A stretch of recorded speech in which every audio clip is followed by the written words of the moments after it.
like dawn doing this. Okay.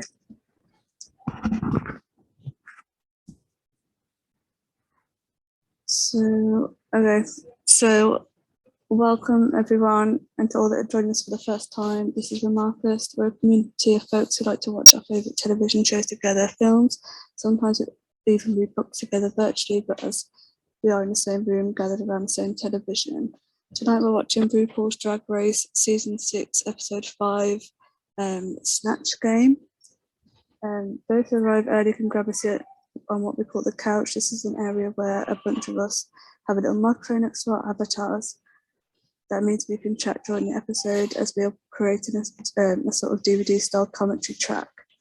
There are no rules to how much or how little we chat. We can chat whenever we feel the urge, the same as if we are casually watching together in person. However, we do hit our sweet spot when we keep our remarks to what is happening in the episode. We try our best to squeeze those remarks into air between dialogue so that we can still follow what's going on in the show. And when we have longer thoughts, I want to have a conversation, we save those for afterwards. We're going to stick around for 45 minutes afterwards to chat about what we've just watched. We always avoid spoilers, so we keep the volume on our TVs low so that when we do speak, others can't hear our episode in the background. And when we aren't speaking, we keep our mics muted to reduce background noise. This session is being recorded, so if you don't want to be recorded, please refrain from speaking or just keep on the beanbags below. We do hit snags, so if you lose your place, just come back into the room and you'll come right back to where you left. And if you're unsure of where we are, just go to the Remarkist app and you'll see the timer.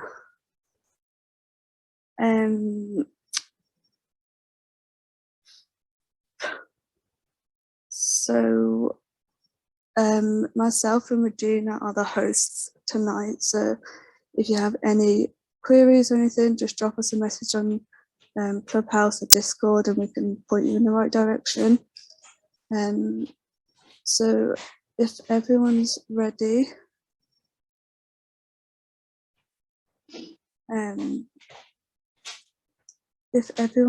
we'll get started. Hi, sorry I'm late. Hi, oh welcome. No, you're fine. We're just about to get started, so got in here right at the nick of time, so you're good. I know I was mad that I missed the first couple episodes of this because this is my favorite season of Drag Race. But Right? are we? What? Sorry if I'm asking questions that you probably already answered. What are we watching this on, or is this something that Hulu Plus? I believe it's on Hulu. Okay, great. Hulu. Mm-hmm. Thank you. Hulu. Snatch Game. We're watching Snatch Games. Oh my god, I made it in time for the best episode ever. Oh my god, it's gonna be like Christmas. So Snatch Game. So Snatch Game is something that is in every season. Was it originated in this season? Is it just from this season? It's in every season, but it originated in season 2 or 3. It wasn't in the first season. I want to say it's right off the top of my head around those early seasons that Sarah mentioned. Yeah. Okay. Excited. Elle is coming up. She is going to Kind of like it's season 2 Wars of Drag Race. The first season of Snatch Game happened season 2. You know, when Elle comes up onto the couch, she's about to school us on something. Absolutely. Absolutely. Yeah, and we love it. If anyone's got any questions, go to Elle instead of me and Regina. I'll try my best, but yeah, I concur. Go to Elle first. And if you can't reach Elle, I'm your last resort. Have you got that up, Sarah? I'm eager Yes, I'm ready. to chat after the episode, Sarah, and just sort of catch you up to speed on where all of us are with the various queens. Oh yeah, no, who's I'm super curious. Also, I don't know if you saw it on Discord, but this morning Doug called the post show an autopsy discussion, and there was a motion that we will all post sessions autopsy discussion because we're dissecting the episode. Yeah, that we call I it love autopsy that. discussion. I Yeah. like it. It personally made me laugh a lot. We're building a glossary of words. But yes, I have it up, and if we're starting at 0, then I'm ready. Yep, right at the Yeah. 0 mark. Yeah, so if everyone to just join, we're starting at like 000, and we're gonna watch the recap as well. So if everybody just wants to hit play in 3, oh no, wait, my Remarkers app has crashed. 2 seconds.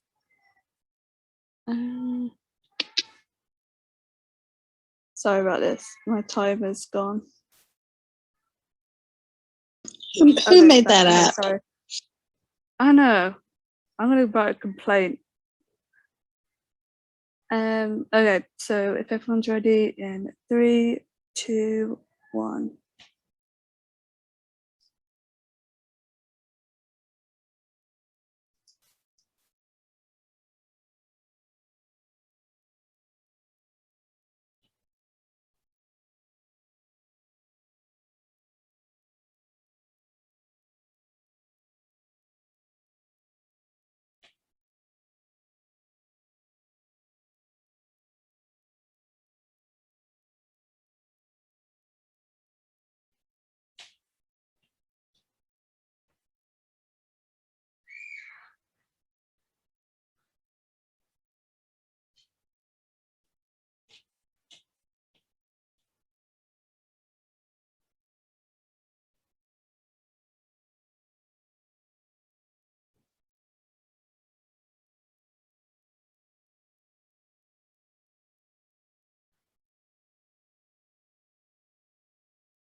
I don't know if I can like wait till the end, John, to hear what you've been thinking.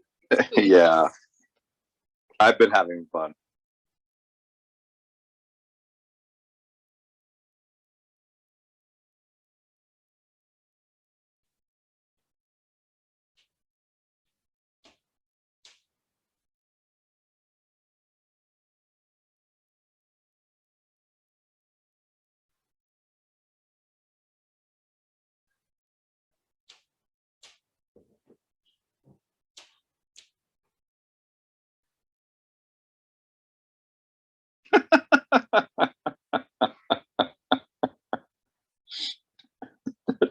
That was good.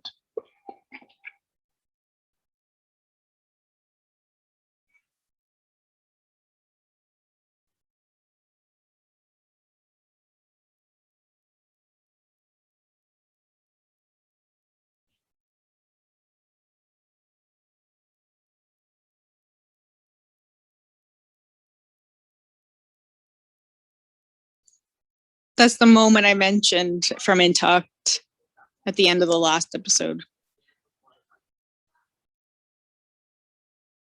So that's so Laganja and Bianca have their rivalry is from that episode. Yeah, it's pretty one-sided though. Yeah, I mean, Bianca's just like, I made a joke.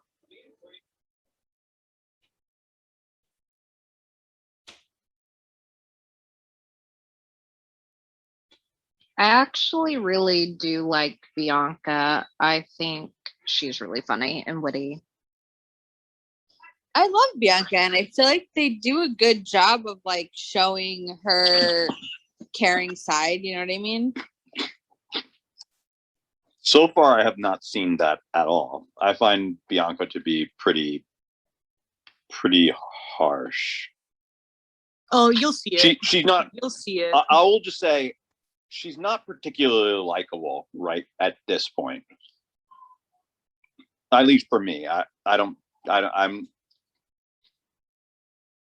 She's witty, but just mostly just reading and throwing people shade.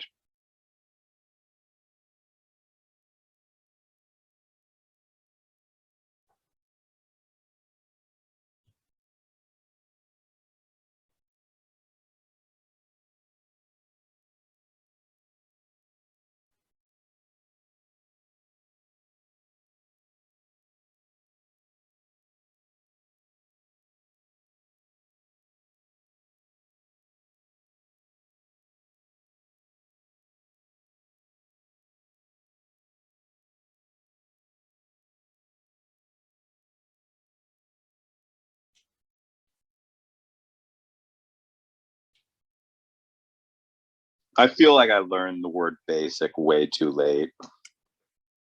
I mean, if it was being used here in 2014, I absolutely learned it too Aw. late. I learned it like 3 years ago. Yeah, I would say I learned it about 3 years ago.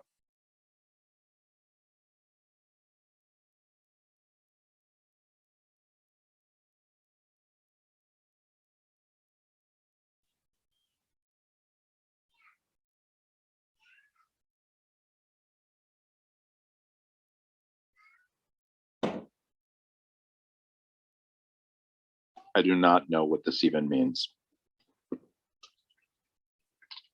With what means? What is a snatch game? No idea. Oh, you will find out very soon. I really love. Are they doing Olympic Rue's, lifts? Blazer.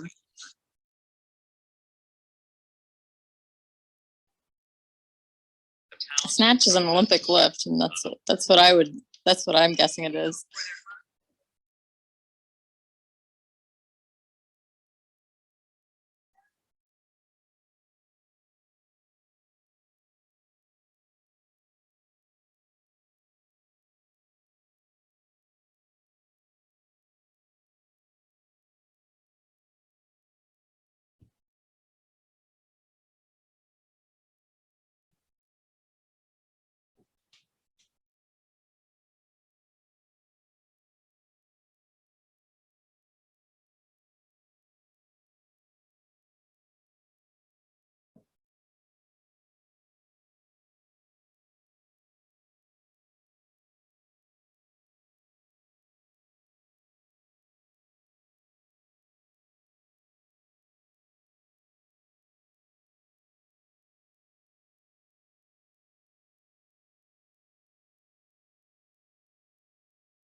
I just think it's so good. The clapping gets me every time. It's a classic. Just the cherry on top.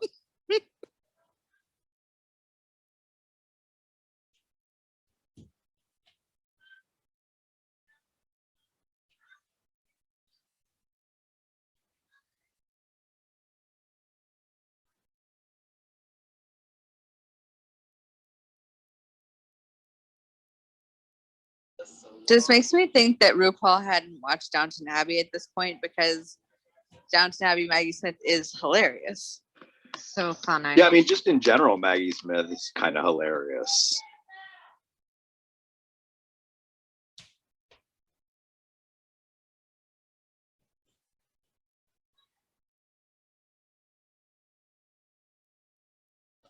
Can you do accents, John?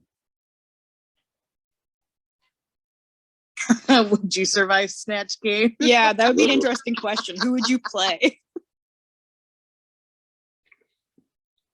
I know how to. I actually know how to learn an accent, so I can do accents really, really well if you give me a few days to learn it, because there's like an actual like technique to it. Oh, that's fun. I'm terrible at accents, but in my head, I speak them amazingly. You just need to know IPA. You just need to know the International Phonetic Alphabet, and then you can just can hear you then can hear a sample of the accent from somebody that speaks it, like record that, and then just sort of transliterate it using IPA. I'm gonna research that. I'm gonna learn all the accents, annoy everybody with them. First, you have to learn IPA, though. You have to learn like the exact sounds for every single letter in the International Phonetic Alphabet. I could do it. I believe in myself. Oh my God, Milk is gonna be Julia Child. Kendra, I need to hear your thoughts on this, like immediately. I think Milk already kind of is sort of giving a little bit of Julia Child.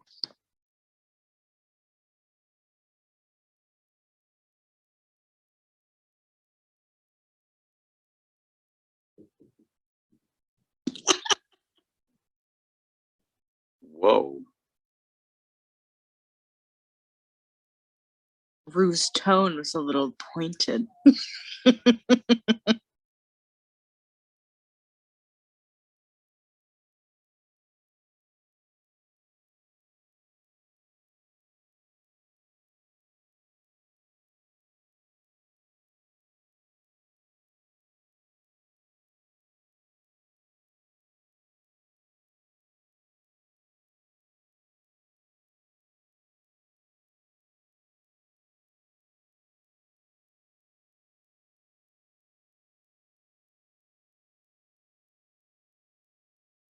Who knew that Judge Judy had super fans?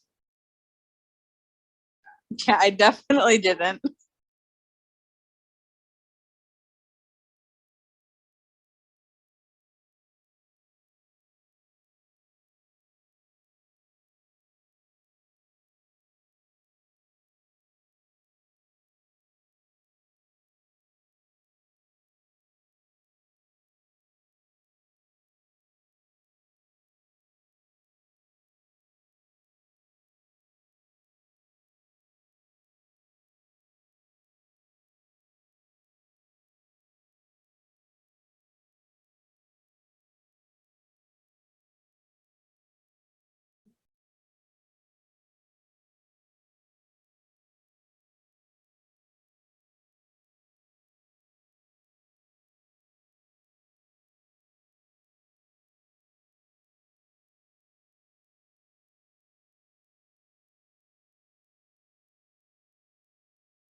So it's supersized because some seasons it was only 8. They would do it when they had 8 contestants left, not 10.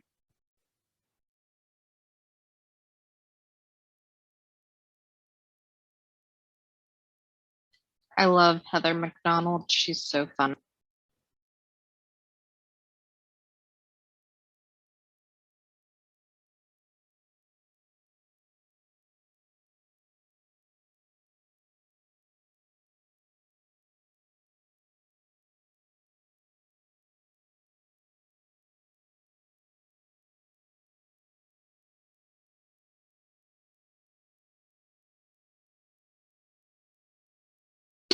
I love her name card.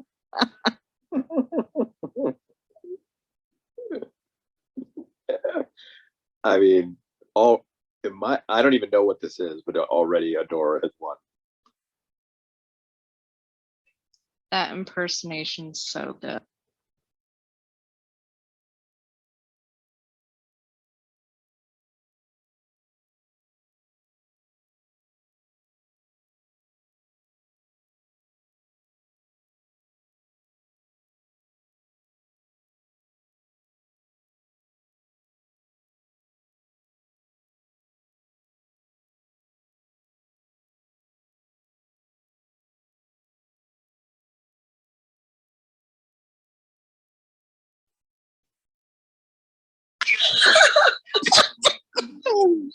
That's I feel great. like she was doing a better Rachel Zoe in the workroom. Like, I don't here.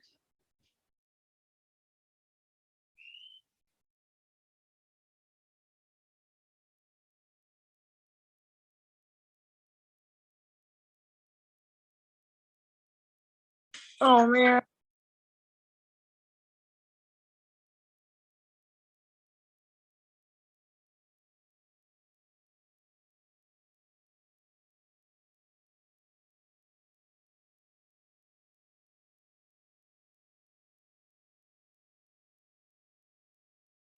Secondhand embarrassment.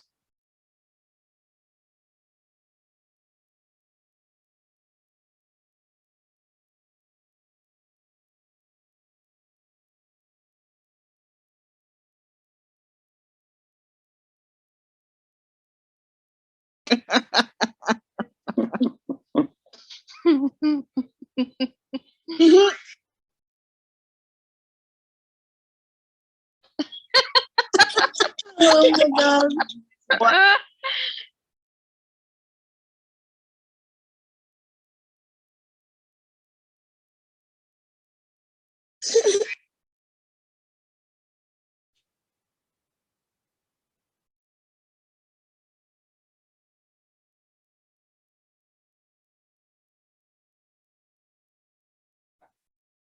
The good ones are great, and the bad ones are very cringy. Oh yeah. No, definitely.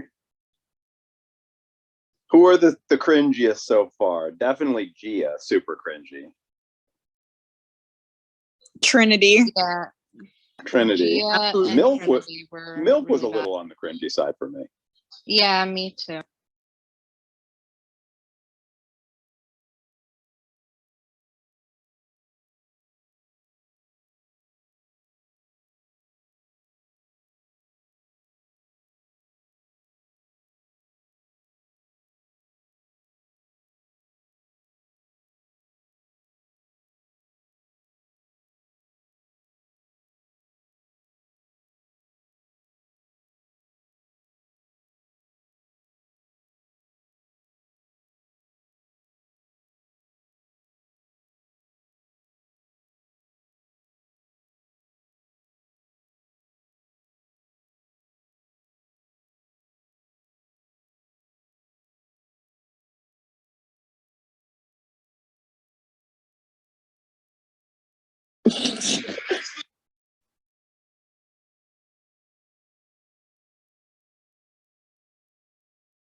I love the way she's acting.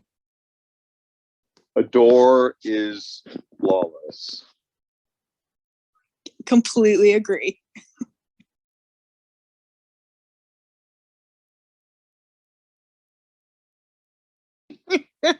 Oh my god.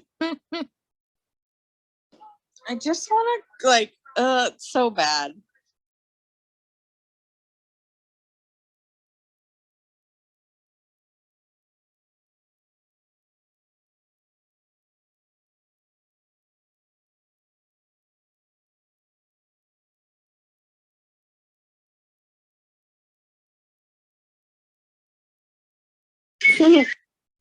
RuPaul. Oh my god, I say that all the time. RuPaul? RuPaul is it?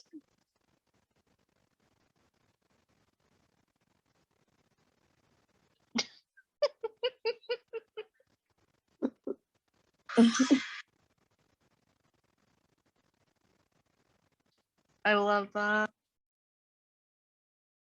That's like the best line. Dayla, I mean, yeah, Dayla, for me, Dayla and Adore are crushing it.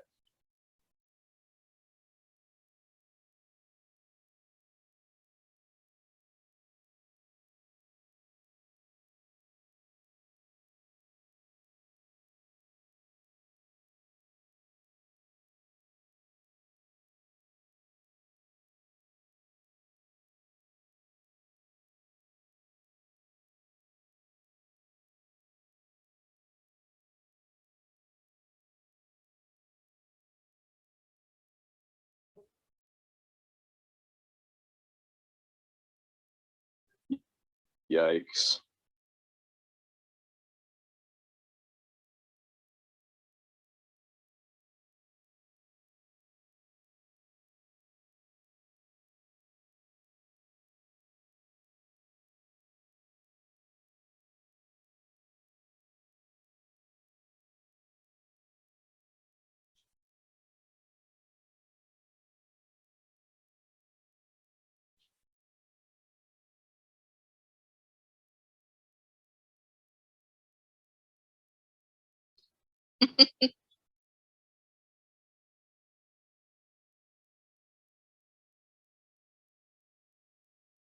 Season 4, Chad Michaels is well known as a Cher impersonator and did multiple wig reveals and changes. Interesting.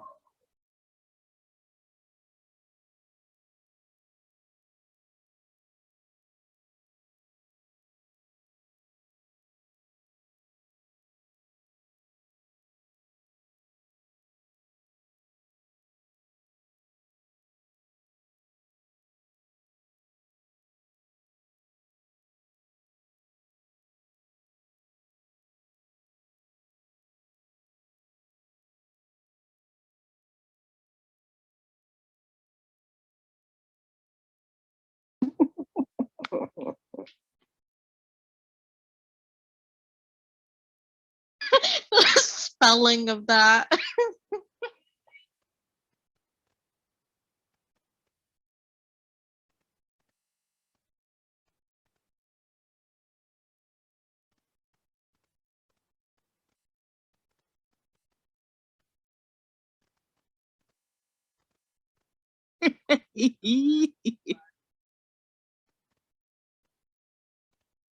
Ooh.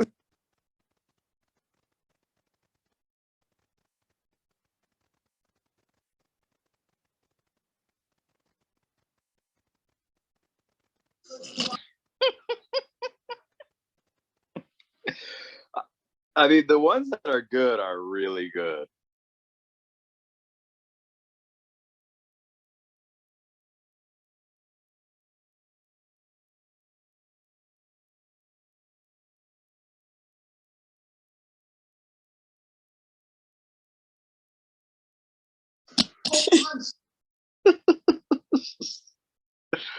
Oh my gosh. There are so many quotable lines there. Oh, they don't tell you who won? No, it's like Who they'll, won? yeah. Paula Dean was so funny. So John, what are your thoughts on Snatch Game?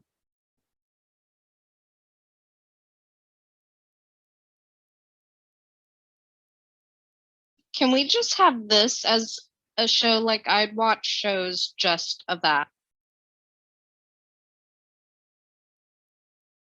Who would you go as, So- Mandy? So who do you think? I think Adore. I think Adore wins hands down. Even though they're agree. kind of making it seem like there's a close competition, I think she's just incredible. I think they liked not Meryl Streep. Oh, I can't remember Dayla's character. I thought Dayla was really good for sure. Dayla was Maggie Smith. Yeah, Dayla was Maggie Yeah, Smith, but that was great too. it was good. But I just think that Adore just had the.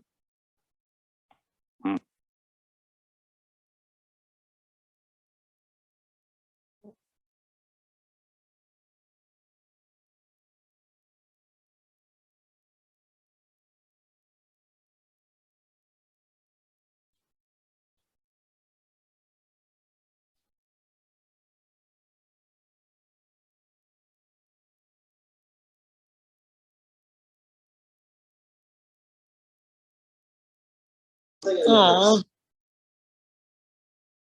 Well,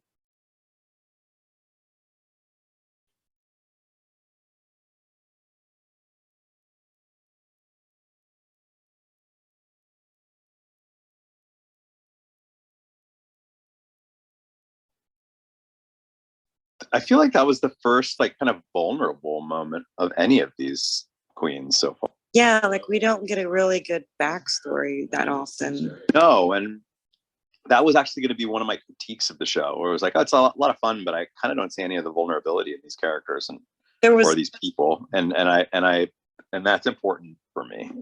There was one where Adore says that his mom said you should be more butch or something, and she's like, I should have went more drag or something like that.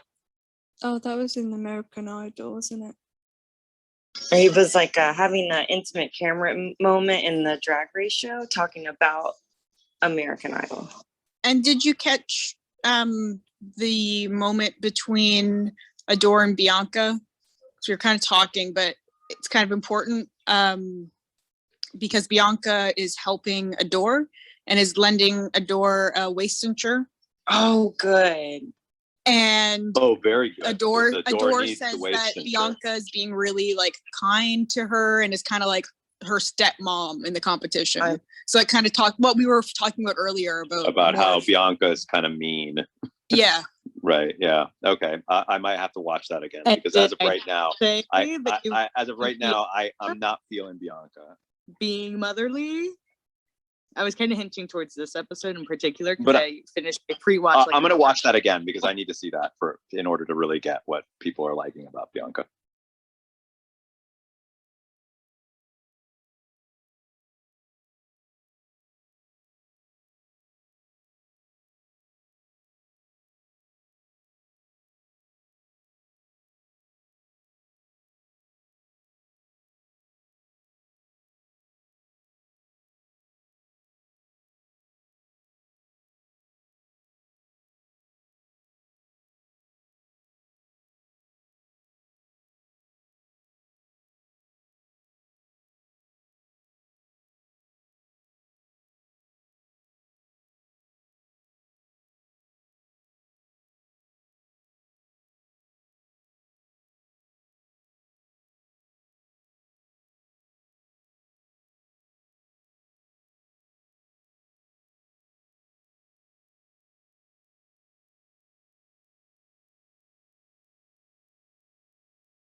Looking good.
This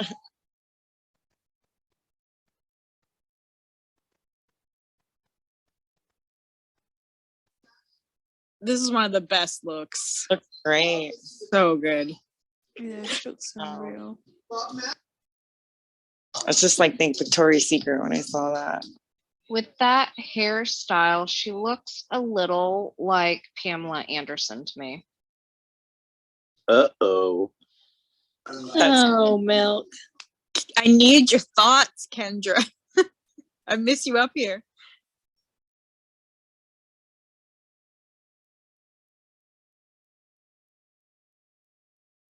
Yikes.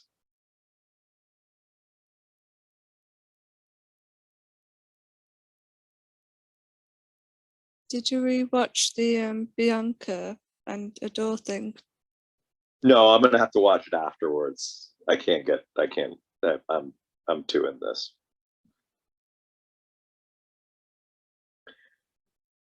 By the way, Darian was pretty fantastic in the Snatch game. Yeah, she was good too. They didn't really show much of her there. Yeah, I think underrated performance. I agree.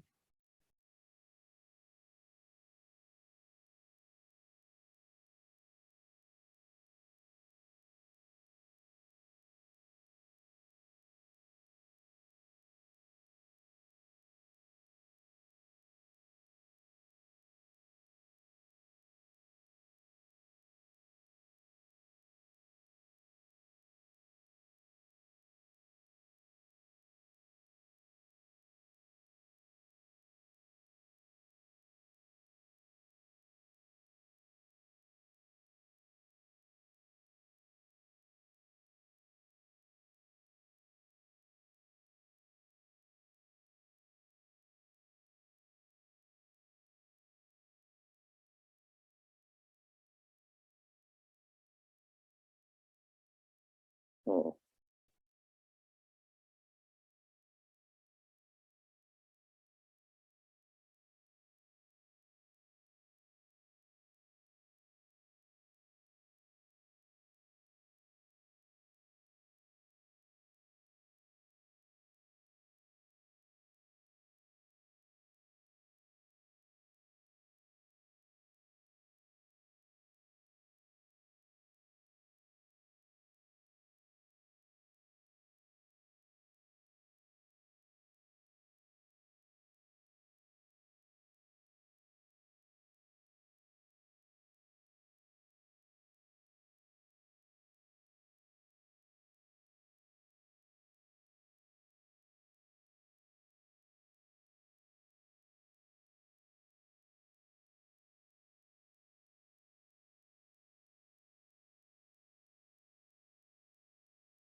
Yeah, that I totally agree with that. At this point, it's sort of a one trick pony type thing. It's starting to get old.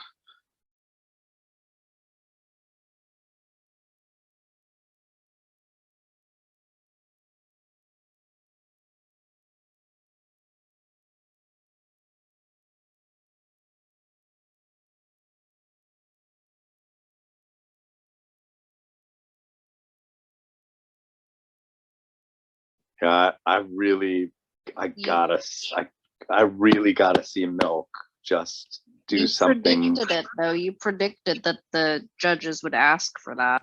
Yeah, I mean, we got to see it. We have to see it, like without the weird lip thing, without just classic beauty. It just once. That's all I need to see is once, and it will get Milk so far in this competition.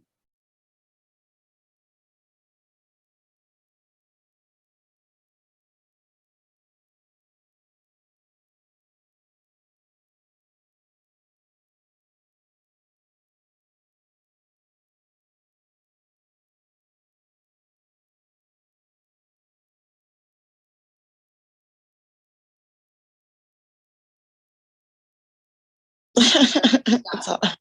Oh my goodness.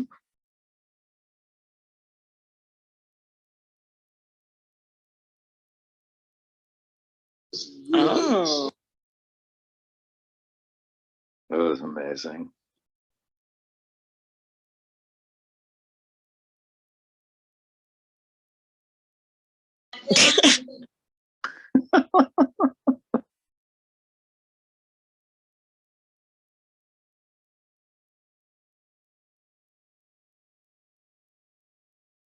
Hmm. All right. All right. Yeah, she's got it. I mean, I think it was the runway in a lot of ways that did adore in compared to Dela. Yeah, I agree. The runway was not good for Bador. I kind of felt the same way about Courtney Act. For the little bits of Fran Drescher that we got from her, I wasn't into it. I wasn't feeling it, but I think her runway look really saved her in that one, and that's why she was safe. I think that's kind of what happened with Trinity too. I think because Trinity always kind of kills it on the runway, so I think that saved her. Yeah, Trinity's impression was not great and seemed very prepared.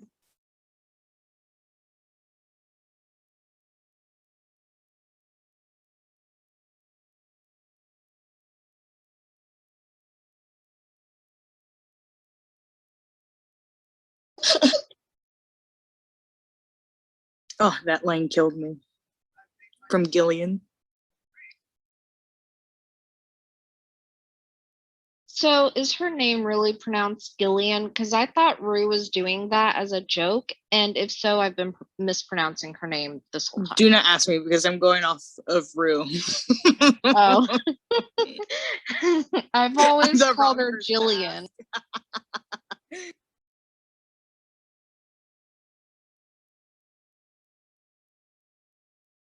But yeah, it killed me because when she said that, I remembered about Vivacious. And so it hurt. It stung a little.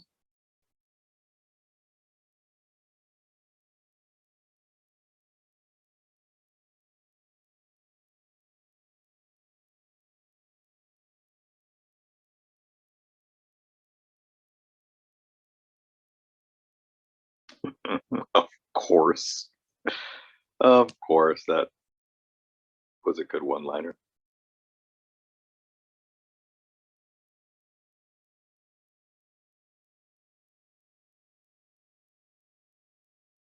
Oh God, good because Milk can't send Milk home.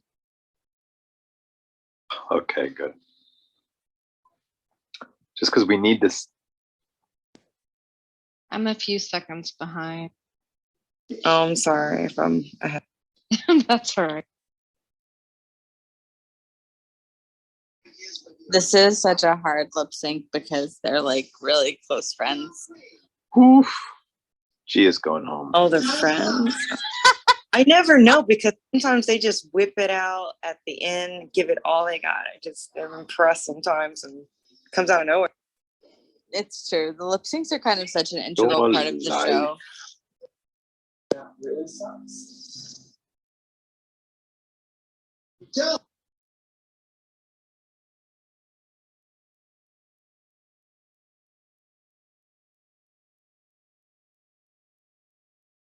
Oh.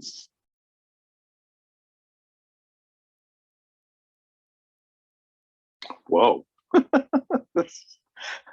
I think we're a few seconds off because I think your reaction was the same that I just had.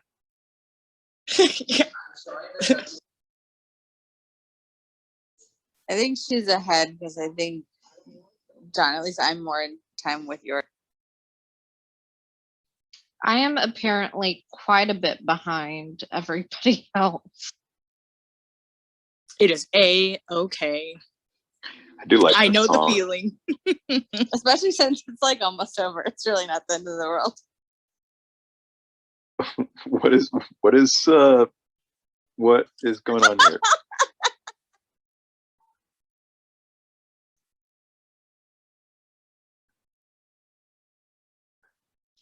I'm not into either of their lip sync performances, really. I don't think either of them are doing that great of a job. Ouch. I agreed with you, Mandy.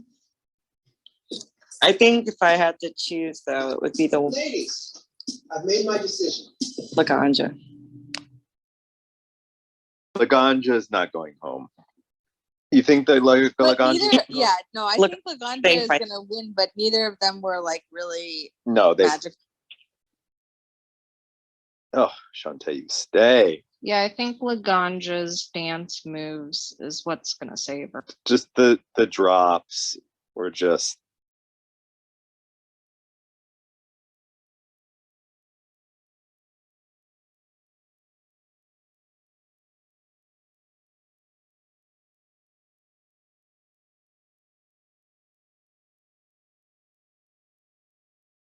I mean, look at that wig. The wig is like falling off. She's mad.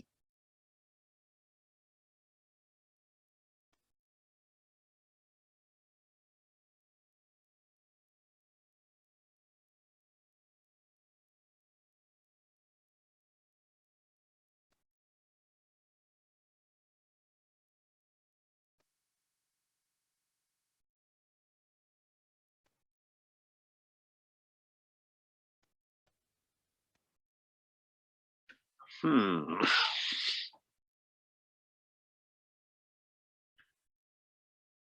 Okay. I loved that. It was great. It was still great, even like the second time around, because I watched it twice in like the span of like an hour. What's so interesting is that the photo thumbnails that they're using for these episodes, I'm realizing they don't actually, they're not moments from the episode.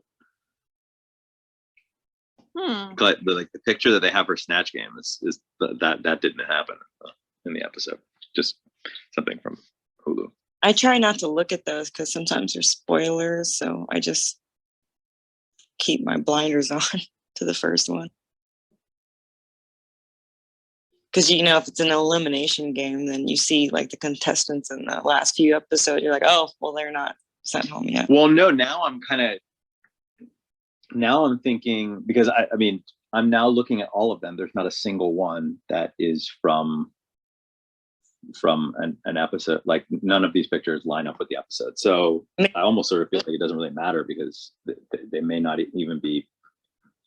They might not even be from the episode, and maybe they're from Untucked or something. I don't know.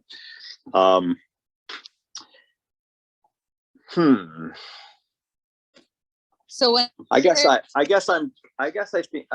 that it makes sense that Dela won. I liked Didora's performance a little bit better, but that's just me. I also did Runway, they didn't. Yeah, her performance was like incredible. I thought she had the best performance, but it was. I mean, I liked her Runway personally, but I get that the task was to be RuPaul, and she put her own spin on it, so they weren't happy with it. Did it not feel like RuPaul? I don't know. The picture that they showed kind of looked. I mean, the hair kind of looked. It did to me, but I think like you know how Adore's sort of style is like grungy. She did Right. make it a bit more like RuPaul's a lot more classy. Right. with, like, Very sort of polished, and Adore was Yeah, very very like polished. rough around the edges. Rough around the edges, yeah. Absolutely. Mhm. She still looked incredible, but yeah, it wasn't entirely RuPaul. I'll say it. I was not totally feeling Judge Judy. I just wasn't into it. was not either. I wasn't into it. It felt it felt forced. It felt like it felt like a comedian playing for laughs rather than just being naturally funny. Well, I don't understand with the Snatch Game, like season after season, these girls have watched Snatch Game every year, I assume, and they pick people that aren't funny, and I'm just like, you have all this time to think of someone who you could do and practice, and then they pick people like Kim Kardashian. I really don't understand. it feels like it happens every season, every Snatch Game. There's always at least one that they say the same thing. That's like, didn't know, you knew this was coming, you knew you had to prepare a character or more than one character, and you picked X, whoever it is, and didn't really prepare. I think sometimes people, it's just not their strong suit. Yeah, exactly. And also, I don't know if like, oh god, I'm blanking on the names. Bianca, like you know how a lot of them tend to pick people they idolize because they want to do them because they love them so much. Sometimes like that can hold them back because I remember when Chad Murray Michael, oh, sorry, I keep blanking on people's names. Chad He did Michael. Cher. Chad Michael. Cher. Yeah, I was thinking of Chad Michael Murray. Oh, It's okay. It's getting late over there for you. Yeah, Chad Michael. So when he did Cher, obviously like his whole drag is Cher. I mean, I can't remember his Snatch game, but he he didn't want to insult her, so he wouldn't push the character. So when you do someone you like, I don't think they don't want to insult them.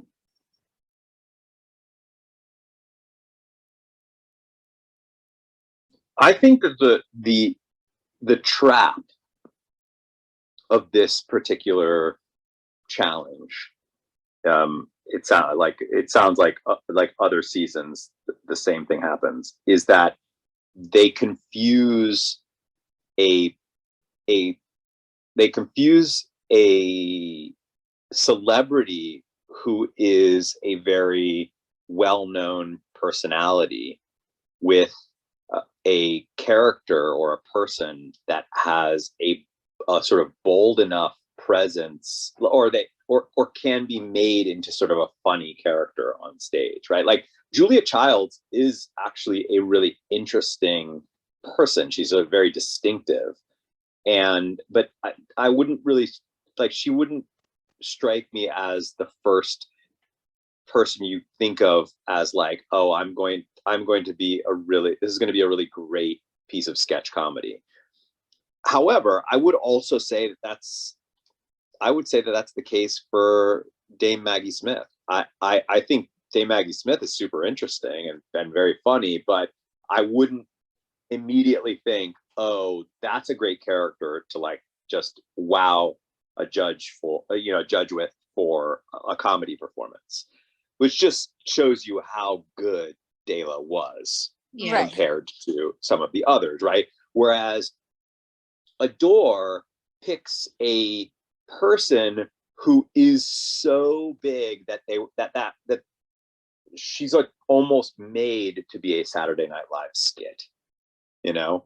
And so in that way, I guess you could say that like Dela really shows her chops to be able to like bring out what is so interesting and funny about Dame Maggie Smith in a comedy sketch, whereas Adore kind of shows us what we already know is funny about Anna Nicole Smith. And I would say that the same thing I think for Judge Judy. It's like we kind of get that. Like we know immediately at least I did know exactly what Bianca's going to do. She's going to yell. She's going to have the thick accent. Make a couple references to the show, but like that, like Dela, like her performance is so refined because it was like her jokes were so smart. You know, the citrus. I mean, that was that's not even that's like in any other context that wouldn't be funny, you know. But it's just perfect for within that context. Yeah, that one really went to like a lot of studying, but like not just studying, you know, a line or a rehearsed like, you know, bit or reaction or phrase, right? Like that went to the core of Maggie Smith's Downton Abbey character, right? Like there's an episode, I think it's like the first or second episode of Downton Abbey where, you know, one of the characters is saying, you know, is a working class kind of person and says, oh yeah, well, I will do this on the weekend. And she says, what is a weekend? And it's a kind of classic line where it's like, yes, this person in their class and status in this time has no idea what a weekend is because she doesn't have a work week. So it that whole thing with the citrus, I feel like was just a great studying, you know, riff off of that to be able to think on your feet, but still stay totally in character it's really masterful to really, Yeah. you're right. Anna Nicole Smith has so many more funny, goofy kind of bits, but it also did seem so close to Adore's personality in general. This was really like where Dela was really acting, it felt like. Dela Yeah. definitely came in prepared though. Like, I think Dela was really playing the game when she was talking to Rue in the workroom and was like, I don't know how to do an accent. And like, I am not confident. I don't know what I'm doing. Like, I don't buy it for 1 second. Yeah. And also, Oh, no, like, she the totally knew. season before, the queen that won Snatch Game is best friends with Dela. They knew each other. There's no way that queen wasn't helping Dela prepare to be on Drag Race. Like, you know, it's just, I think it's one of those things too. And that happens sometimes throughout the show in like different seasons where a queen like says they're not good at something and they're not comfortable, and it kind of like makes them seem that much more impressive as well, because they totally are confident in what they're doing. They're just trying to manipulate the situation a little bit because it's reality TV. Right. I will say though that Dela's British, like upper crust British accent was kind of a little cartoonish. It certainly wasn't like a really like a perfect British accent. It was like you could hear it was a character that she was playing, and maybe that's what Dela meant when she said, I'm not like, I don't do dialects, or I don't do accents. Maybe she meant like, I don't do them authentically, because it was very funny, but it's like, like in an instant that person is not actually British. I also think like it's one thing to be prepared and like, yeah, sure, she might have gotten, help or coaching, but like, they all had opportunities to practice beforehand. It's not like they didn't know that this challenge was coming. But I also think that it especially when you look at what happened with Laganja, it's about preparation, but then also being able to like deliver and in the moment not get choked up and not forget everything you prepared, and really being able to like cross that finish line too. Well, take a look at Trinity. I mean, Trinity clearly had a bit with the wig that was totally inspired by, it sounds like, a previous season of Snatch Game, and she didn't execute it well. It wasn't that funny, and she didn't have, in whatever time it took her to put the wig on, she didn't even have time to fill out an answer. So, I mean, the preparation thing, I don't really fault them for that.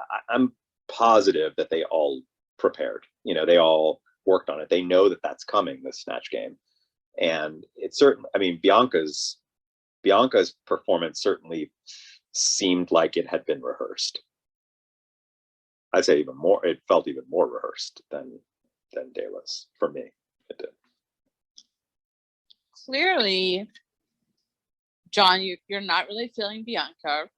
I am not feeling Bianca. I am not.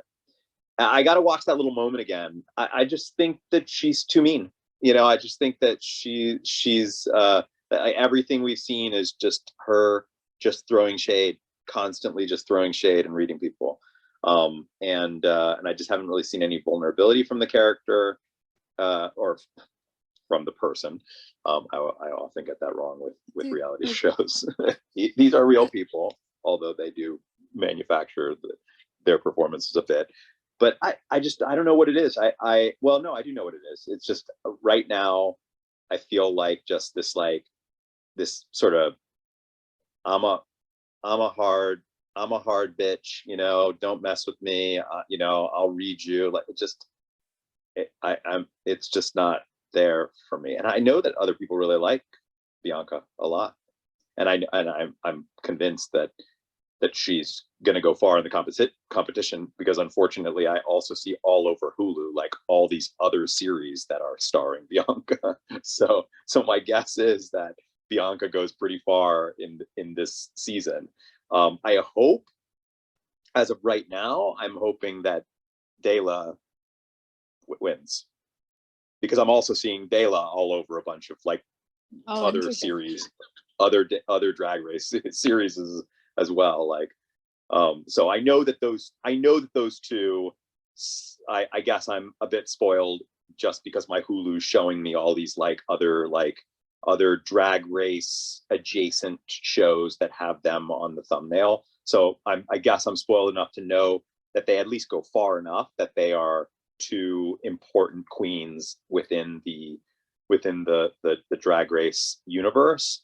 But, and especially after today's episode with Dela and that bit of backstory that we get and whatnot, like I Dela's definitely moved up to probably my top slot. I understand like where you're coming from, because as you're like a first time watcher and like where you're at in the season,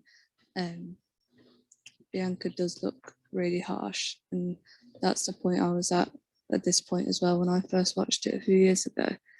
But like, but you're like just give it some time. Yeah, look, I'm not like It's I have to say it's all the interview sequences.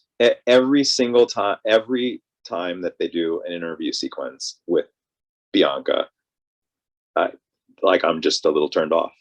I think it's her how she's. I don't know. Like, I think it depends what mood I'm in. Like, sometimes I'm like, I like someone who, yeah, they're great. They know they're great, and I could like admire them for it. But other times I'm like, she knows she's the most experienced and she's great.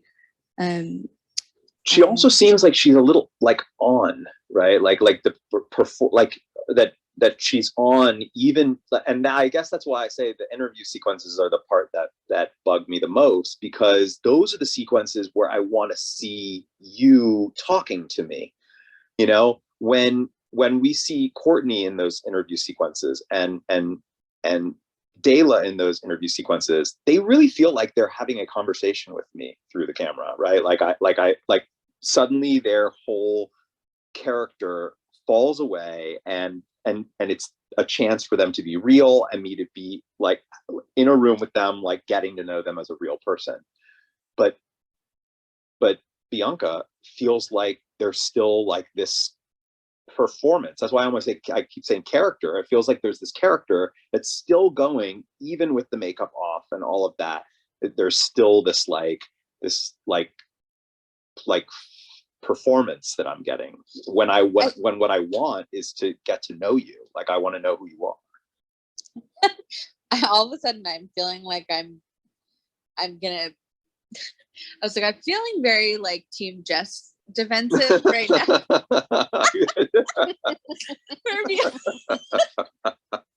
I love that person who's, and also like part of it I think is that like, I mean, Bianca's originally from New Orleans and living in New York for a long time, and I'm from New York, and I think the kind of like sarcastic bitch sense of humor is something that I very much relate to. But I think it's interesting, you know, whenever you're rewatching something, it's hard to separate. Like, it's hard for me to say, oh, the first time I watched this, how was I feeling at this point in the series, and not think about, you know, things that happen later, how I feel about the person or the character now. But I agree with you in that very much she is being a comedian and is very aware that those interview sequences are often clipped out, used as one-liners. Like, she's very conscious of like trying to be funny even in those interviews. She is still trying to be a comedian and kind of, you know, make a joke and make sure she gets the airtime. I think it is all very, you know, calculated, and it is, she hasn't really shown that vulnerability or letting you into kind of who she is as a person.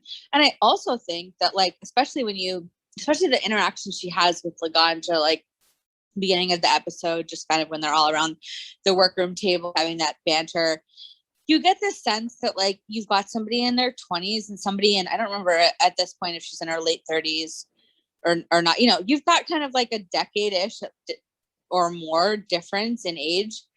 Somebody who's been working a long time versus like somebody they're considering very childish. And I think you really see that she just gets kind of tired of it and tired of like, dealing with the younger queens, and that's kind of, I think, where a lot of the attitude is coming from. I was gonna say the same thing. I actually really like Bianca a lot, and Sarah, I think you hit on why it is I like her, and I feel like I know her. I'm from New York also, and I feel like that's a person I've encountered 1,000 times, and like I get, like I understand the whole like on, like being on all the time person, because I feel like I've hung out with that person. And so I don't know, like I kind of see a lot more sincerity coming through like in the moment with Adore. It's so nice. And it's like, okay, like that's a person who does know that the camera is going to pull out the one-liners, and that she might get more screen time because her behind, you know, like her interview one-liners will get shown versus not. And so that to me is just someone who like understands that they're on a television show and like that's the game, but like gets caught in these moments in the room like being a real person, and that's really cool too. So like I'm a big Bianca fan. I'm gonna say it. I will say though, I get that. I totally get that. It's I mean, clearly Bianca is very savvy with the camera. I guess that the fact that it feels performed is just the part of it that I don't love. And the reason why I probably am harder on it is because we have both Courtney and Dela, two arguably also really talented, like kind of the top tier talent on the show, not really doing that, you know, like understanding that like I'm talented.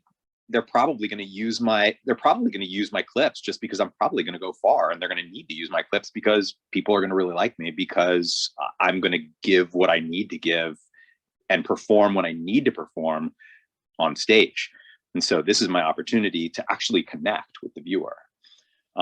And right now I'm just not connecting to Bianca. That said, I need to watch this thing again that everybody's talking about because now I'm super curious. I was completely talking, so I didn't.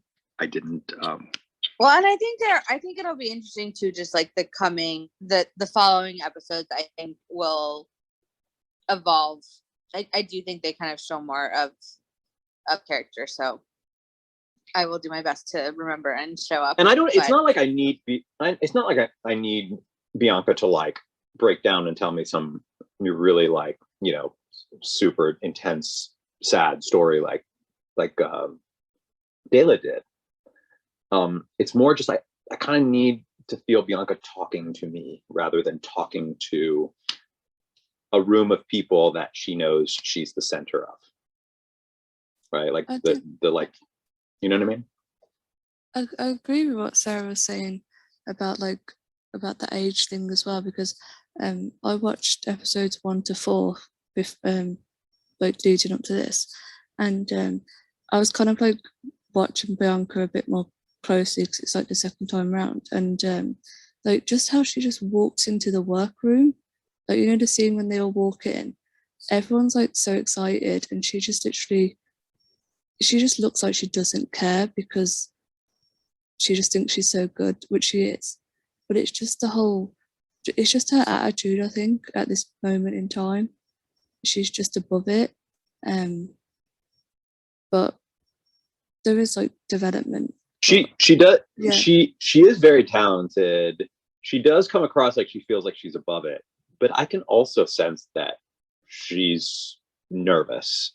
The part of that I read as somebody who's they're putting up an act of being tough because they're actually like kind of nervous behind all of that. Yeah, because if she's like, what was she like? She's sort of in her later 40s. She's the most experienced by far. So you do carry that pressure on your shoulders that you need to outperform the one who's, I know Trinity's 23 at this time.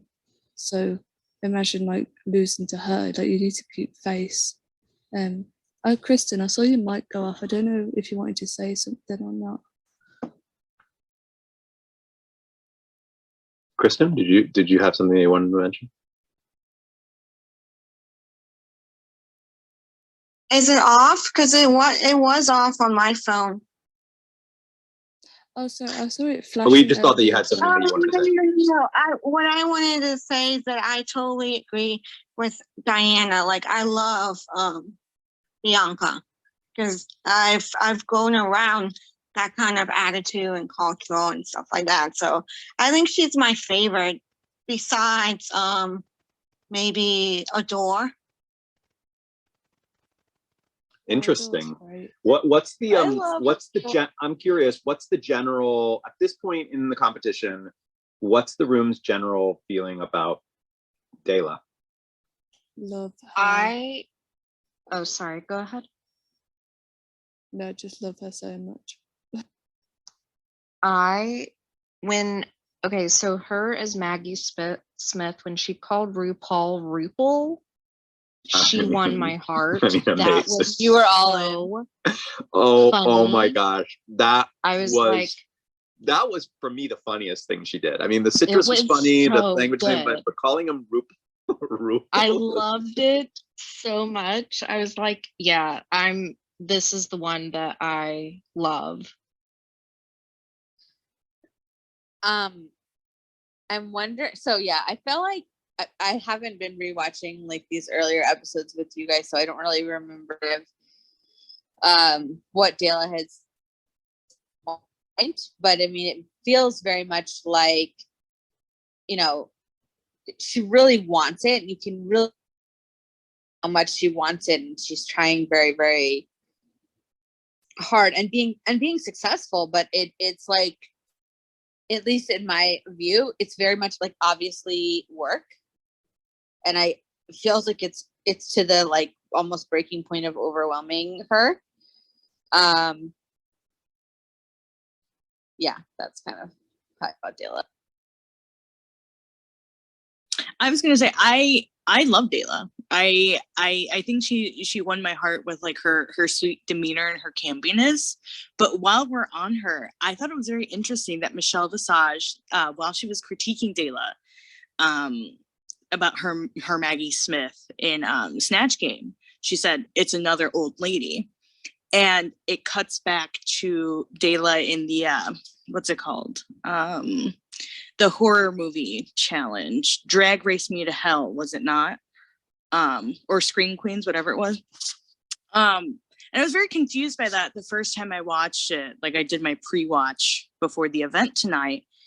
And I was thinking, you guys will probably have a better memory than I do. I'm trying to think this off the top of my head, but I don't think Dela got to cast herself in that.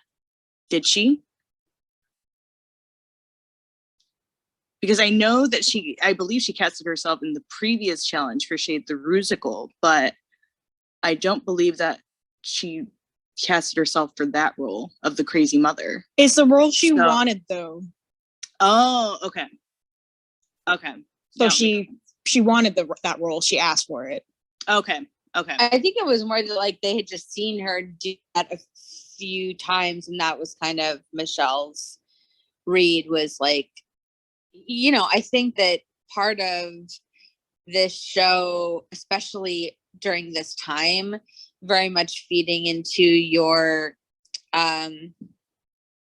stereotypical like standards of feminine beauty as being the thing that Drag Race like upholds, especially back then, you know, being young and beautiful and not just being able to transform yourself to something different if it wasn't, you know, like, I don't know, I guess those more traditional standards, then there was kind of like a problem. That was kind of always what I felt like Michelle's comment was there. It was like, oh yeah, sure, you can do this campy old lady, but like, can we see like glamour? And it kind of felt for a while that was an unfair critique. Yeah. By the way, I just watched the I just rewatched that interaction, the cinching thing with Bianca and Adore. So I'm caught up to speed. Did it change your opinion a little bit, or were you not buying it? You were like, okay. I did. You I were have not. to be honest. I didn't totally buy it. It felt like Bianca knew the camera was on. Like I could kind of see. I could almost feel Bianca's peripheral vision. Like, you know what I mean? Like when somebody's talking, you just know that they're actually kind of looking off to the side at the camera that's pointed towards them. I don't know that. I'm being harsh. I know. I know that, but it's very clear. This is a very beloved character or person, a very beloved person on this. Well, to on be this show. you're not totally wrong. Like Bianca that's is where a I'm- character, so I get what you're saying. But I'm not there yet. I'm not there yet. You know, I mean, of course, it was, you know, it was a nice gesture, but it just felt a little like, it felt like the moment felt a bit manufactured, but not just by Bianca. It also kind of felt like that was, you know, that was also slightly manufactured by the production. Yeah, I think it was because Adore had also previously just mentioned about how our friends call it hog body, and you know. Yeah, and also just added like, you know, don't let anybody know, don't let anybody tell I'm being nice to you. You know, I don't know, just like it just felt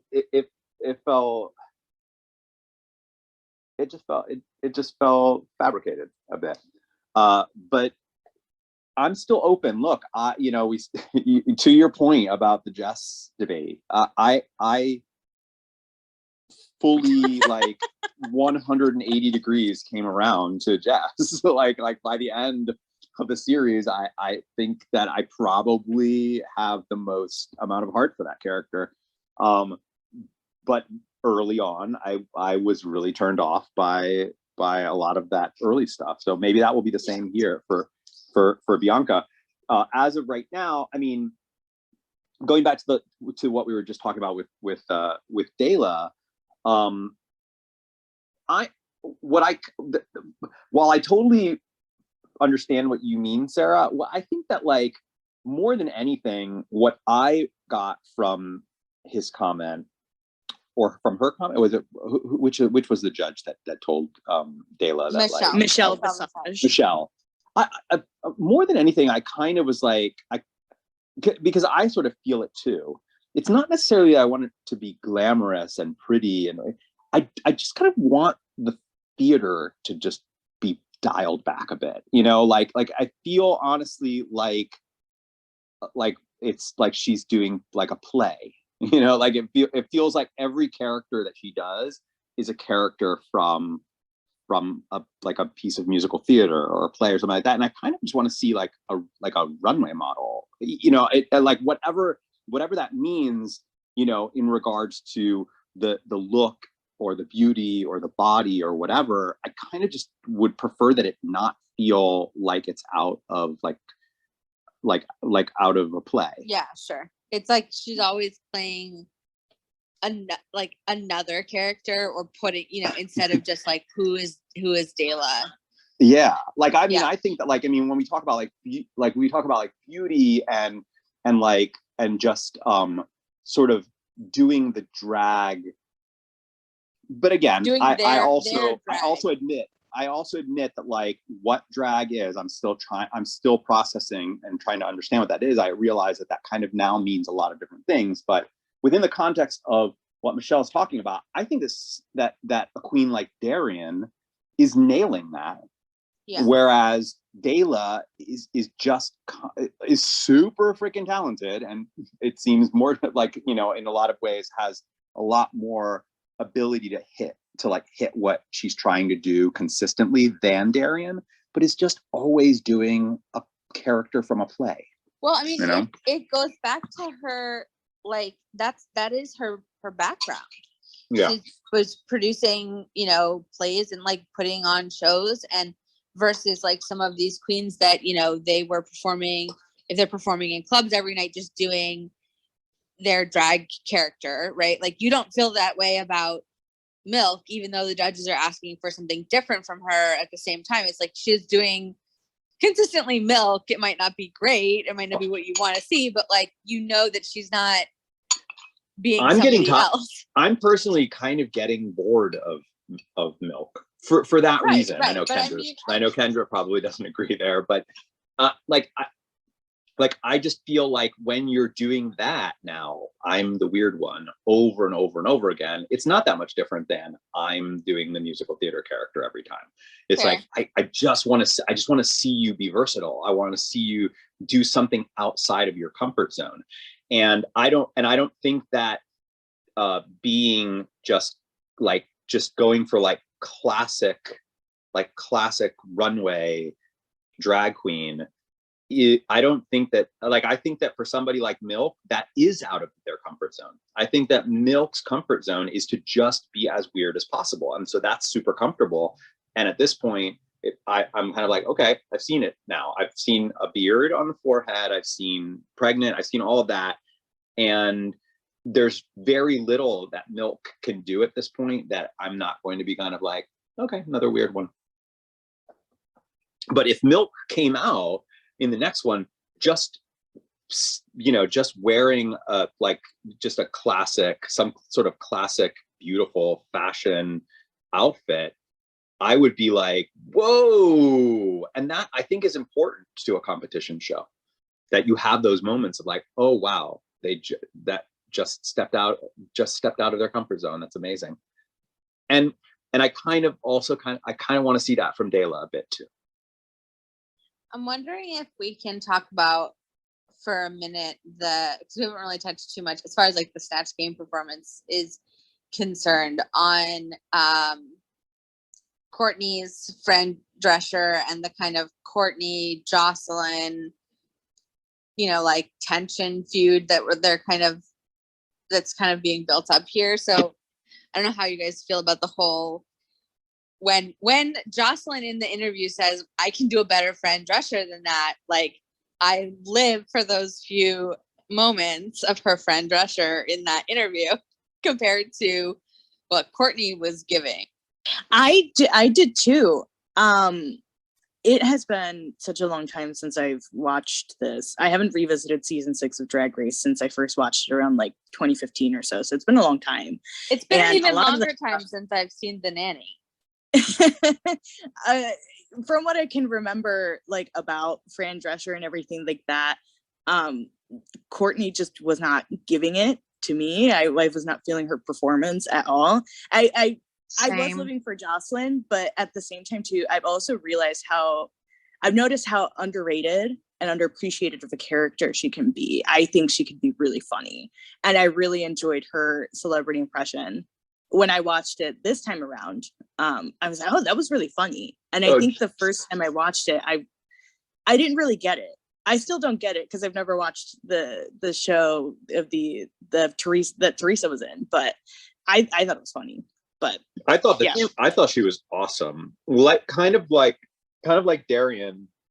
I thought an underrated performance, like a performance that just got overshadowed by the big winners of the day, but was a really, really, really strong comedic performance. Absolutely. As for like the Fran Drescher, I mean, Fran Drescher is just way more nasally than she was doing, and way more accented than she was doing, and just way bigger than she was doing. But consider, she's the only one there that like has to break past her own like her own country's accent, her own mother accent, or whatever you call that. Like, I mean, like breaking past the Australian into an American accent, and then having to put a regionalized American accent on top of it, and then also having to do this particular person's like nasally voice, and all that stuff.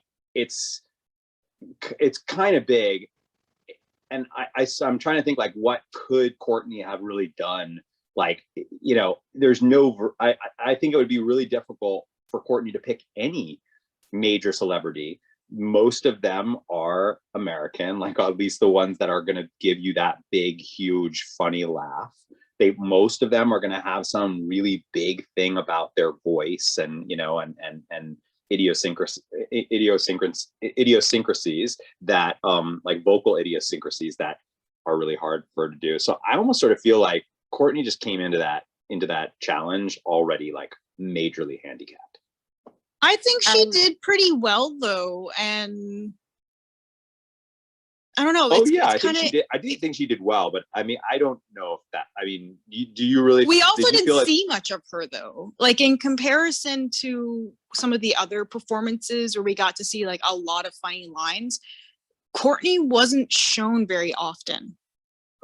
I don't know. For me personally, the accent was never a problem or anything like that. It's just like, you know, Elle does have a point. Like we didn't see her Fran Drescher, but when we did, it just fell flat. Like the line about Obama and like how her friend is like loco for the cocoa. I kind of cringed at that. I was like, ooh. You cringed. Also, you cringed about. You just cringed about. I just cringed about that line. The line. Like, but in terms of her, like, Elle, did you feel like that was a solid Fran Drescher though? Because I felt like I feel like Fran Drescher is just so much bigger than that. And so much more think bigger, yes. I think we could have seen more from Courtney, but I mean, if we had seen Courtney's and then without Jocelyn's take, I think we might have been more favorable too, because now we have something to compare it to. So now it's like, oh, Jocelyn would have been so much better, if that makes sense. Yeah. When I think Fran Drescher, I immediately I just hear that really, really, really big nasal voice. And I just didn't hear it in the amount that I heard from Courtney. I just didn't hear that. Yeah. So it just didn't totally feel like Fran Drescher to me. Courtney went more for the accent than the nasally, and I think if she had flipped it and went more for the nasally, because that is the signature move for Fran Drescher in The Nanny. I mean, specifically in The Nanny. I feel like if she had gone more for that rather than like sort of that New York accent that she tried to do, which was fine, but it just, I think that's why it felt like I didn't know that that's what she was trying to do until they said Fran Drescher. I was like, oh, okay, I guess that's what she's trying to do. But yeah, I don't know. Although I mean, her New York accent was fine. Clean. It was clean and fine, you know, but because she had to focus so much on getting that right, this other layer that she needed to put on to really make that character A, authentic, and B, funnier, you know, because I think that part of what makes Fran Drescher funny is her voice. I mean, she has a funny sounding voice. It isn't just the things that like her jokes, they're funny as well, but kind of the full package is what makes it so signature Fran Drescher. And when you lose that, because and that's what I mean when I say I think she came in handicapped, because I don't know. I mean, you're probably right. If she had just done the nasally thing and said, I don't care about the New York accent, I'm just going to do the nasally thing, it probably would have registered a bit more as Fran Drescher, but we might have been like criticizing it as being like, oh, that was nasally, but I could kind of hear her Australian accent. It just didn't really sound that, it sounded like she was struggling there. And so I just think that in general, it's tough. That's tough. That's tough for her as a contestant. I think it's tough too. But I actually think Courtney could have nailed it if she did it, because she is really talented. So I feel like she really could have sold it if she just went for the nasally and it came out Australian. I think we would have laughed. You're probably right. It would have been great, you know? Yeah. Side note, I just have to tell everyone here that it finally dawned on me, the pun that it's Courtney act. I need to admit that Diana. it took me 5 episodes. Oh well, I didn't know I just got that. I just got that right now. Well, thanks for explaining that, Diana. I am glad that I you am not explained that that quick. to me, I am 'cause not that did. quick, people. I really am not. I think because she said it with her accent, Courtney act, or somebody said it, and it in this episode, and it I was like, oh, caught in the act, because I didn't know why. Courtney someone I'm said it. Courtney Act. Yeah, Courtney Act. That's great. Makes sense now. But to Regina's point, as somebody who did used to watch the Jersey Housewives, I can tell you that the acting of Teresa was pretty good. And that line about her like pronouncing her name differently is 100% true. One season she was pronouncing her name as Judice, and then the next season she started pronouncing it as Judice. 100% really I mean, oh my god. That joke was funny. That was one of the funnier jokes in the entire Snatch game. It's it's interesting that it wasn't that she didn't get as much credit for her performance. So that joke was hilarious. I spent a little time with Teresa for her book, and I gotta tell you that she nailed it. It was like really a perfect impression. I'm really thankful that you just told us that, because as somebody who's watched this season, I mean, probably more than 2 or 3 times, but never watched The Housewives. And because she didn't get critiqued, I never knew, like, was it good or was it bad? It's like, I thought it was good and funny, but I didn't really know who she was impersonating. So thank you. Yeah, thank you for that. It's really fun. And then like her mispronouncing the word human is something that Teresa would 100% do because she mispronounces words so bad. Oh my god, that's amazing.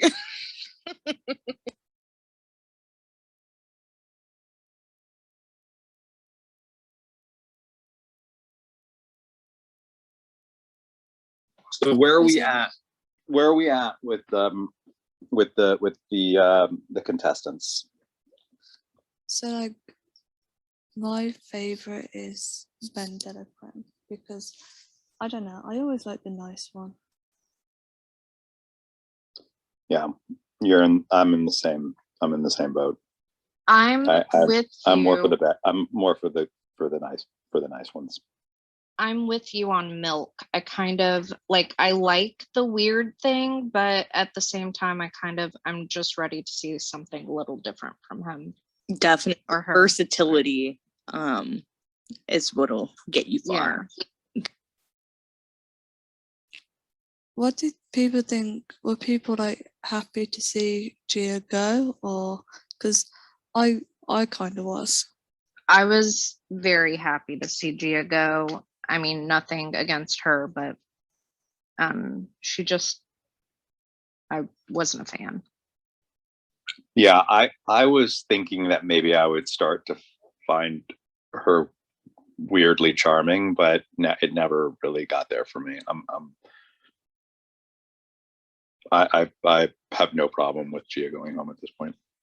I think it was really interesting because I hadn't really watched this her kind of elimination, but there are a number of people from this season who have transitioned since the show, Gia being one of them, and it feels like a lot of her issues with her gender kind of come especially in the end with the bitterness, just being like, you guys are still all a bunch of dudes. I know that.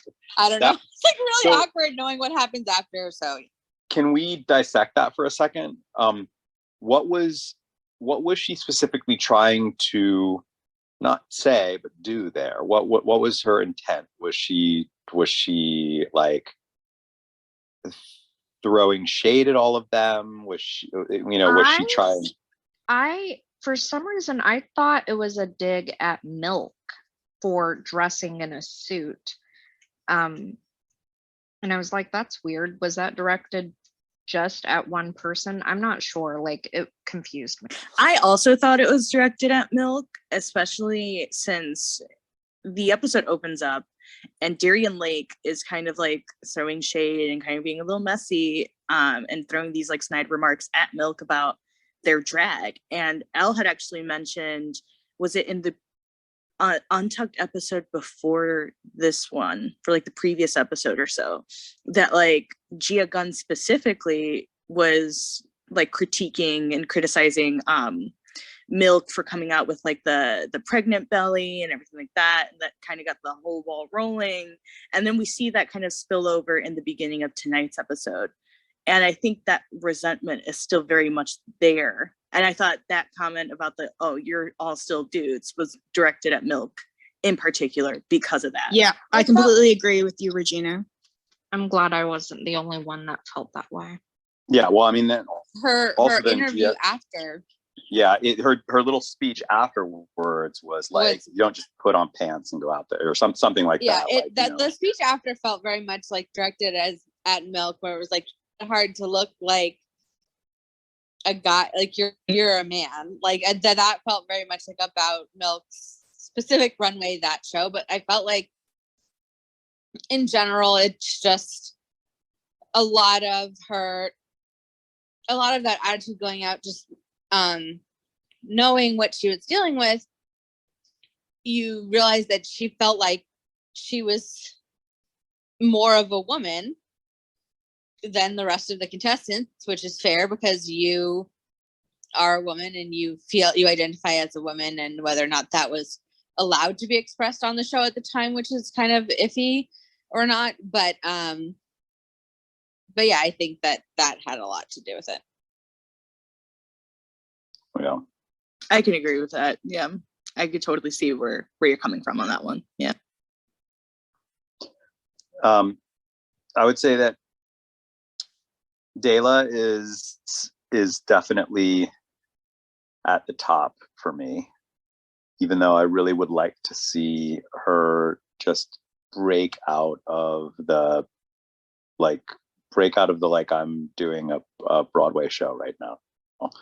I just want to see that versatility just once, just like kind of like with Milk, where I'm just like, I just want to see it once. Just show me that you can break out of your comfort zone. But still, Dela's at the top, and then it would probably be Courtney under there, and Darian is really high up there for me.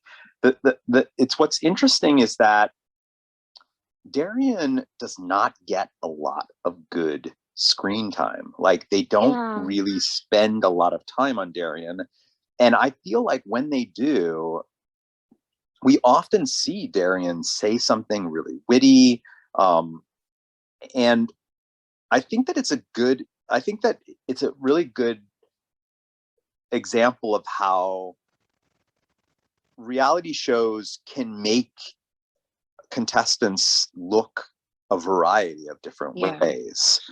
And I think that there's a version of this season that, had they chosen to make Darian look like the star, they, from what I've seen, already have a lot of really great footage. You know, they could have focused the camera on during the Snatch game to like really focus on Darian, and we would have been led to really love everything that was coming out of her mouth. And, you know, her little reads in the green room, you know, those could be, you know, if edited correctly, those could be made to feel really like she's the star. But then they might not align with the judges' eventual verdicts, which may or may not be fabricated. I don't know. But if they aren't fabricated, then of course you need all of your footage around their ultimate decisions to reflect their ultimate decisions. Like, you have to kind of build that. And it's unfortunate, but it feels like, because of that, it feels like Darian's probably not going to go much further, because they're not spending enough time to let me know that this is an interesting enough character for you to care about. Yeah, it's interesting that you bring that up, because, you know, Darian was one of my favorites in the beginning, because like she came in and she was like delivering all these really witty, funny lines. But in the last few episodes, I felt like she's just sort of fallen flat. But I think that you raised a good point. They're just not showing her. Yeah, I mean, there were a few moments. There were a few moments in tonight's. Sorry, tonight's episode. Oh, it's fine. I was just gonna say, tonight's episode, she stood out for me more than she has in the last few. But in the last few, like, she just really fell flat. for me, and I think it's just because they're not showing her often enough.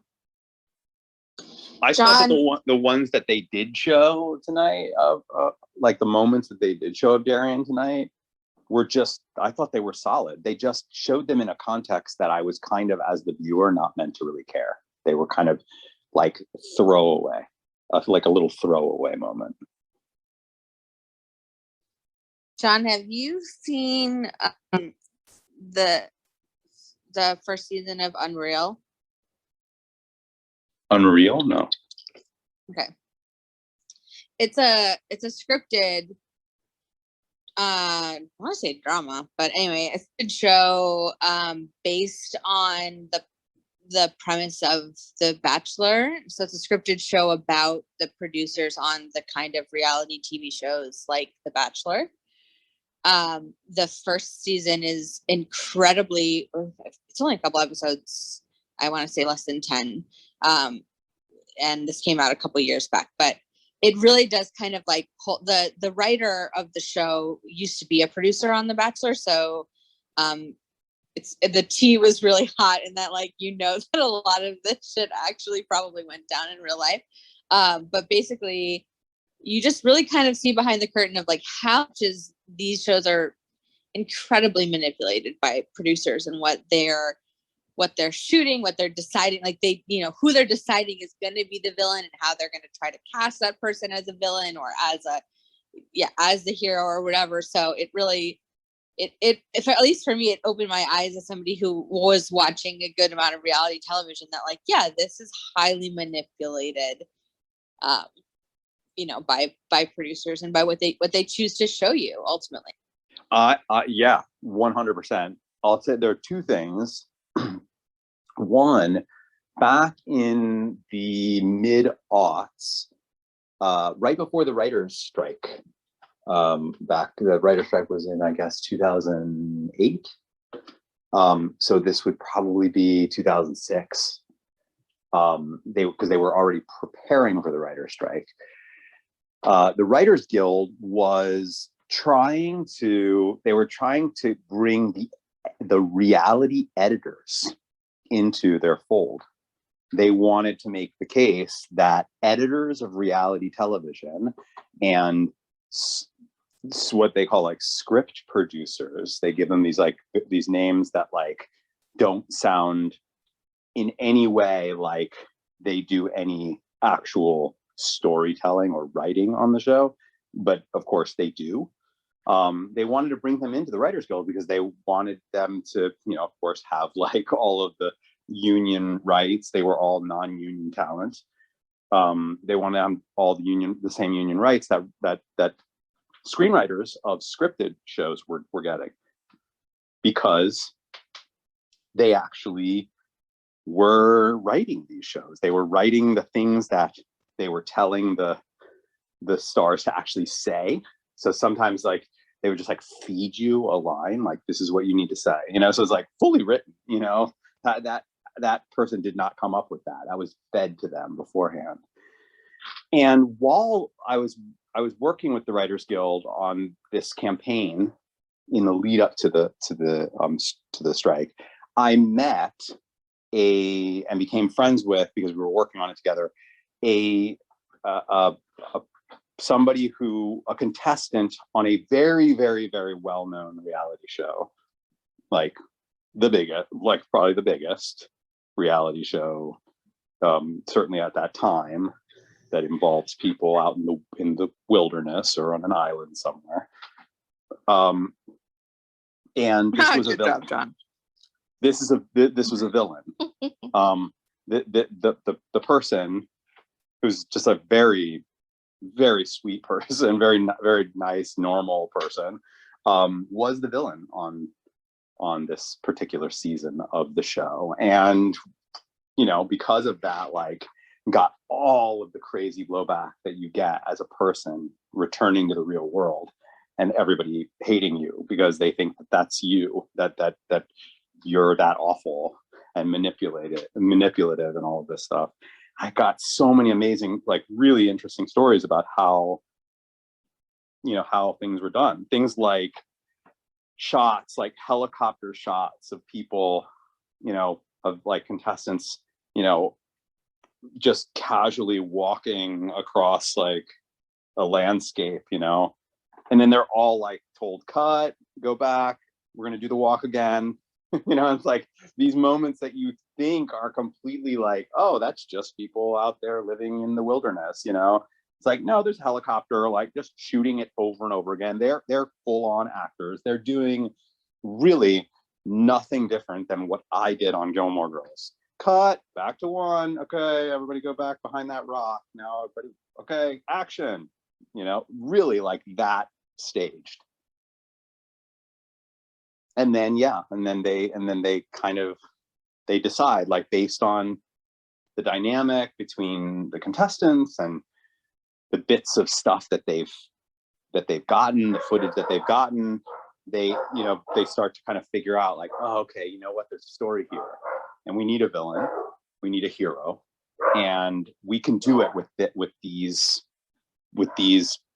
takes that we have here. Look, this tape could be used in this context and make the person look really, really manipulative. This can be taken in this context, make them look vulnerable and the underdog.